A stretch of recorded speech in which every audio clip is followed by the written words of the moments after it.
Bharatiya Janata party એટલે ભ્રષ્ટ party ભરૂચમાં સાબિત થઈ ચૂકી છે। ગુજરાતમાં આજે ખોબે ને ખોબે ભારતીય જનતા પાર્ટીને મત આપેલા છે પ્રજાએ, ત્યારે આજે ભરૂચની દયનીય પરિસ્થિતિ સમગ્ર જિલ્લાની છે।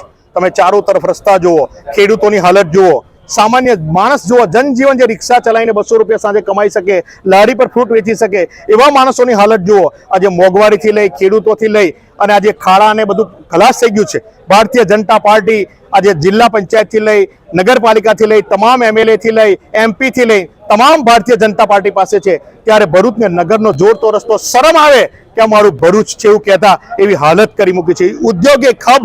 ઉદ્યોગે હબ ધરાવતો આ જિલ્લો બહુ શરમની વાત છે કે રોજગારી નથી, અને આજે ખાડામાં જે ભરૂચના ગટર લાઈન ખુલ્લી મૂકવી, નગરસેવક ત્યાં રહીને જાય, અધિકારી ત્યાં રહીને જાય, છતાં પણ પ્લેટ પર ના મૂકે, મનુ સોલંકી જેવાની હત્યા કરવામાં આવી નગરપાલિકા દ્વારા, છતાં પણ એને નિજીવી રકમ આપી, નોકરીની લાલચ આપી અને રાજી કરી દેવામાં આવે છે। એમની પર FIR થવી જોઈએ, એમને જેલ ભેગા કરવા જોઈએ એવી કલેક્ટરશ્રીને માંગણી કરીએ છીએ। અને તાત્કાલિક ધોરણે જે ઇલેક્શનમાં કોન્ટ્રાક્ટરો પાસે ફંડ લે છે અને જે ખાલી રિબિન કાપવા માટે કોન્ટ્રાક્ટરો પહોંચી જાય છે આગેવાનો, એમને વિનંતી કરીએ છીએ કે આ બંધ કરો। પ્રજાએ તમને ખોબે ને ખોબે મત આપેલા છે અને આ જે રિયલી એસ્ટિમેટમાં કામ છે એ થવા દો। આ ભરૂચને ખાડાની બહાર કાઢો એવી કલેક્ટર પાસે માંગણી કરીએ છીએ।